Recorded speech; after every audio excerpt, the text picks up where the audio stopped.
One nuclear power plant catastrophe would be 45,000 dead, well over 100,000 seriously injured, untold damage to future generations.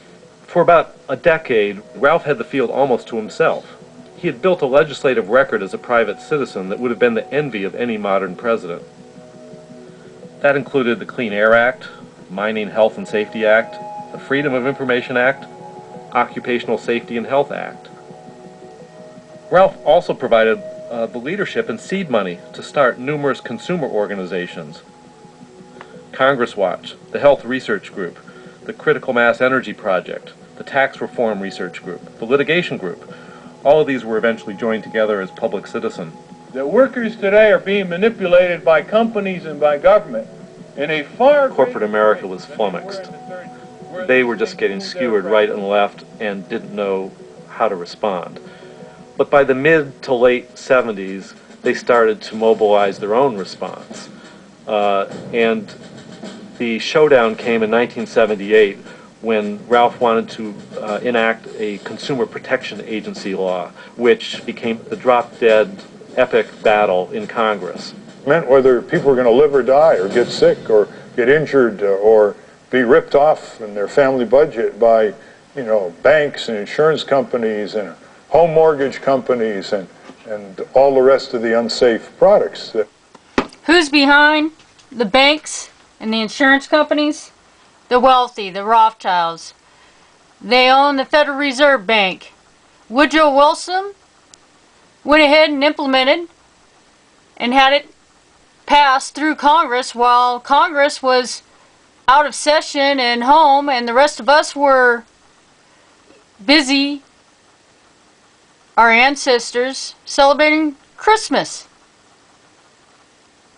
We were warned over and over by several of our forefathers that the Federal Reserve Bank is very dangerous. The central bank could quickly become the master of a nation, Jefferson warned. Further believed that the central bank was unconstitutional as well. The incorporation of a bank and the powers assumed by this bill have not, in my opinion, been delegated to the United States by the Constitution. These juggling tricks by the elite, these banking dreams, only benefit the elite. The banking establishments are more dangerous than standing armies. The Founding Fathers had debated this, and they warned us of the rampant fraud and inflation caused by the creation of a baseless fiat currency. The central bank can quickly become the master of a nation. 2008, we're seeing that. The diversion of money, the bankrupting of pensions, the bankrupting of the Homeland Security, the Vet Fund, the Social Security Fund, bankrupting the disability funds. These little diversion, fraudulent manipulation of laws by the corporate elite have been imposed upon the will of the American people.